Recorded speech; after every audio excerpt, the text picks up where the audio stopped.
So what we're going to go over today is proper breathing. We're going to look at a couple of different things. When to breathe when you're lifting weights that are relatively light, maybe around 10 repetitions or higher, and then how to do a technique called abdominal charging when you're lifting heavier. So what we're going to do right now is look at a few exercises on when you're supposed to breathe in versus when you're supposed to exhale. Okay, so what you want to make sure you do is on this pulling movement, inhale as you're pulling down, and then exhale as the bar goes up. So Matt's inhaling, and now he's exhaling.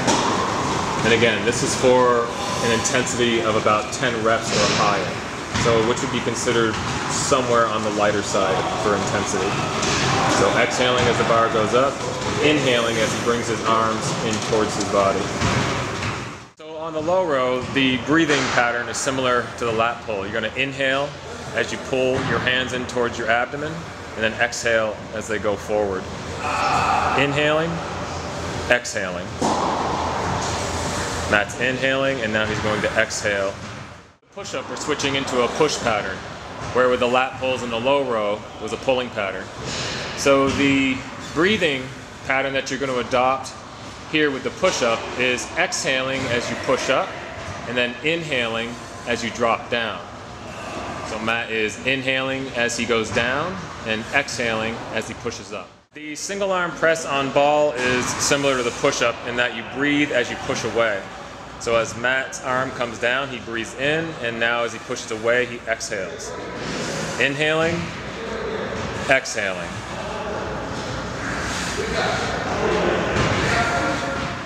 So as you saw with the 4 exercises, 2 of them were pulling and 2 of them were pushing.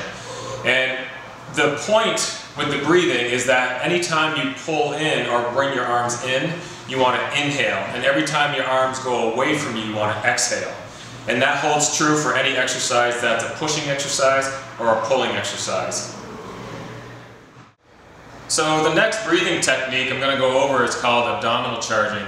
And you want to use abdominal charging when you're going to be lifting something that's relatively heavy for you.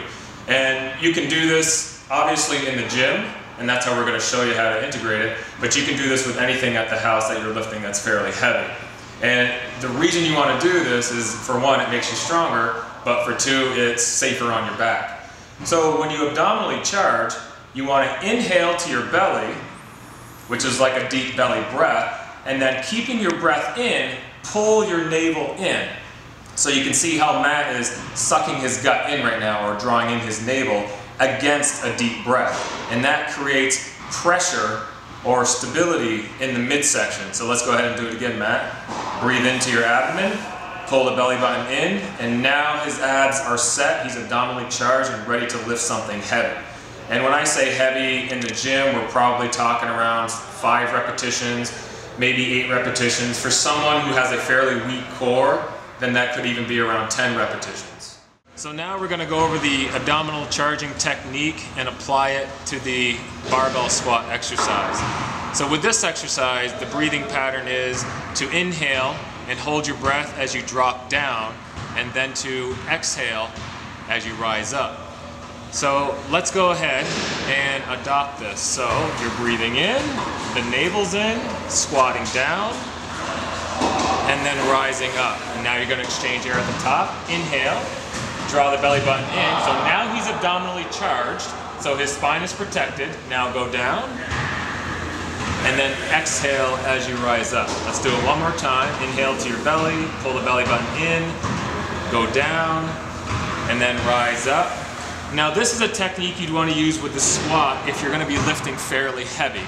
So around 5 to 10 repetitions. So if you're going to be doing the squat with body weight or something relatively light where you can do 15 or 20 reps, then abdominal charging is probably not going to be something you need to do. Okay? All right, good. So one contraindication to holding your breath while exercising, and as you can see during the abdominal charging movement, there is a portion where you hold your breath, is if you have high blood pressure. So if you have high blood pressure, you should never be holding your breath during the exercise. So if we take the squat, for example, you should be inhaling gradually as you drop down, and then exhaling gradually as you rise up. And if you have high blood pressure, you shouldn't be lifting too heavy to begin with.